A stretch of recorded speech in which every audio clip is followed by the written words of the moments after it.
Banyak sekali pertanyaan-pertanyaan masuk ketika saya membahas tentang YouTuber berpenghasilan dari YouTube, 100 juta pertama dari YouTube. Akhirnya banyak pertanyaan yang masuk, yaitu sebenarnya Mas Didik kami sudah melakukan itu, tapi kira-kira apa penyebab kami tidak bisa mendapatkan penghasilan dari YouTube yang baik dan apa saja kesalahan-kesalahan kami. Baik teman-teman sekalian, saya akan membongkar 5 kesalahan YouTuber pemula yang kenapa mereka tidak bisa mendapatkan gajian setiap bulannya. Maka teman-teman tonton aja video ini sampai selesai.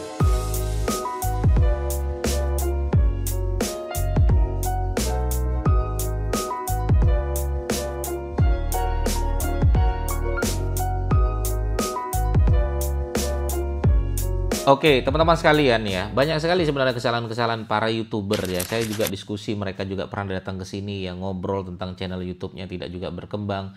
Mereka juga tidak dapat penghasilan dari YouTube-nya, padahal bikin konten rutin dan lain sebagainya. Apa saja sih sebenarnya kesalahan-kesalahan YouTuber pemula? Baik, teman-teman sekalian, yang pertama dulu ya, ini kita bahas yang pertama, yang paling basic banget, yang sering banget terjadi, yaitu tidak konsisten upload. Artinya apa Mas Didik? Tidak konsisten upload ya, mereka cuman angat-angat teh ayam kalau saya bilang gitu kan. Minggu pertamanya saja semangat. Saya sudah ngupload tiap hari Mas Didik, coba lihat. Kapan nguploadnya? Ya 2 bulan yang lalu ini. Itu pun seminggu pertama gitu kan. Nah teman-teman sekalian, konsisten upload ini harus diinstal di dalam diri teman-teman sekalian. Kenapa? Karena konsisten upload hanya orang yang kuat, hanya orang yang punya niat yang kuat menurut saya yang akan menang. Nah konsisten upload ini adalah orang-orang yang merasa konten yang dia bangun itu tidak memberatkan dia. Semuanya meringankan dia. Ya alhamdulillah, saya juga modal cuman mic, cuman lighting kecil-kecilan ya, HP dari kamera-kamera biasa dan lain sebagainya.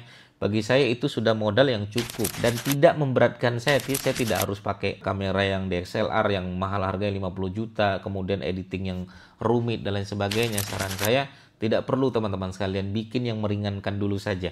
Sesuatu yang meringankan itu yang menyebabkan kita komitmen dan konsisten. Oke ya. Upload secara konsisten. Kesalahan YouTuber pula ya, mereka nggak ngupload secara konsisten, tidak upload konsisten. Artinya apa? Dia ngupload misalnya ada 5 konten, langsung upload 5-5-nya. Besok libur, nggak begitu. Kalau saya ada 5 bank konten, saya jadwalin hari ini 1, besok 1, lusa 1. Itu konsisten namanya. Oke ya, itu yang pertama.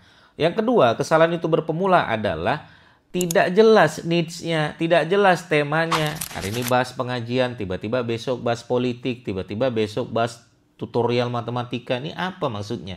Besok-besok tiba-tiba mancing. Harus jelas teman-teman sekalian, digital marketing ya sudah digital marketing. Kalau kontennya mancing, ya udah bahas aja mancing. Hari ini mancing di sungai, besok di laut, besok di pinggir laut, ya besok mungkin di parit-parit kecil. Nggak apa-apa, yang penting niche-nya masih masuk. Ya tentang mancing. Kalau yang senang ngajar matematika, ya sudah hari ini ngajar matematika, besok pembahasan-pembahasan itu kan ada puluhan ribu pembahasan yang bisa teman-teman bahas di situ. Oke ya. Nah, niche-nya harus jelas dulu. Banyak yang niche-nya nggak jelas teman-teman sekalian. Saya pun dulu juga begitu. Ya, awal mula teman-teman sekalian waktu saya 2015 bikin konten, kadang bahas matematika, kadang bahas motivasi, tiba-tiba bahas agama. Jadi nggak jelas. Orang pun mau subscribe bingung teman-teman sekalian. Makanya tidak berkembang niche yang tidak jelas teman-teman sekalian. Itu yang kedua. Yang ketiga, asal-asalan membuat thumbnail dan judul di YouTube.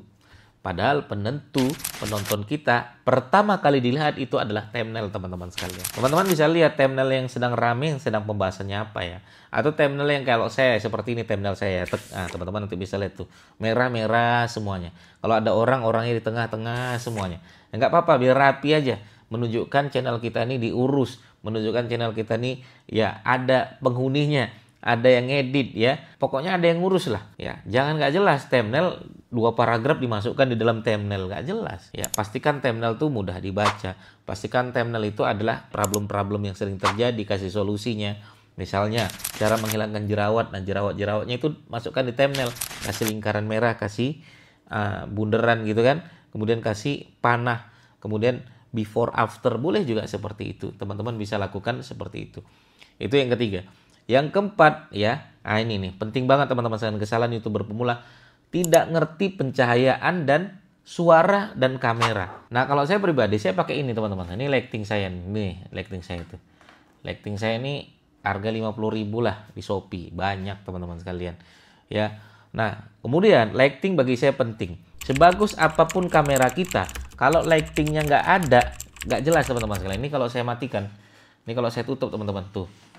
Ya tuh kurang ini ya, kurang apa, Kalau lightingnya mati kurang jelas ya, kurang jelas. Maka lighting ini hal yang sangat penting, pencahayaan. Jangan sampai backlight dan lain sebagainya. Ya, suara bagi saya hal yang wajib. Kenapa? Suara yang jelas itu adalah lebih baik daripada kamera yang jelas. Makanya kalau kamera sama suara, saya lebih milih suara. Makanya teman-teman bisa lihat di sini. Ya, saya pakai mic yang saya beli yang betul-betul dari tabungan saya. Kenapa? Karena bagi saya suara itu jauh lebih penting daripada yang lain. Ini menurut saya pribadi ya. Karena kamera yang jelek itu masih bisa dimaafkan kalau suaranya bagus. Tapi kalau suaranya nggak dengar, suaranya nggak jelas, nggak bisa dimaafkan bagi saya. Ya, bagi saya. Makanya teman-teman harus ngerti. Ya, kalau bisa beli aja mic-mic yang kecil banyak kok. Ini harga 200 ribuan ya. Atau teman-teman bisa agak dekat seperti ini biar supaya suaranya dengar. Yang penting suaranya dengar. Yang kita sampaikan jelas dan lain sebagainya. Nah, itu untuk pembahasan tentang bagaimana kita suaranya jelas, kameranya jelas, lightingnya juga kita jelas ya. Yang berikutnya adalah teman-teman, kesalahan YouTuber pemula yang kelima adalah tidak interaksi dengan customernya atau penontonnya, istilah kata seperti itu. Ya, teman-teman nanti kalau ada yang nonton, ada yang komen, yang teman-teman lakukan interaksi. Ya, kalau bisa sesekali mampir dong ke channel YouTube mereka, komen di sana. Ya, setiap ada yang komen, balas teman-teman sekalian. Ya, balas. Soalnya nanti kalau sudah ribuan komen yang masuk, teman-teman pasti akan kerepotan untuk membalas. Saya terus terang, bukan saya nggak mau balas. Ada beberapa pembahasan saya yang rame, 5.000 yang komen, tetap saya balas satu persatu, sesempat saya balas. Tapi kalau video baru saya ada yang komen, langsung saya balas teman-teman. Langsung saya balas. Kenapa? Interaksi itu mempengaruhi untuk orang-orang mau datang lagi. Ya, orang-orang juga mau berkunjung lagi. Kita juga teman-teman sekalian sesekali datang ke channel orang-orang. Jangan kita maunya dikomenin aja. Jangan maunya di like saja. Jangan maunya ditontonin aja video kita. Kita juga datang ke channel orang lain, komen.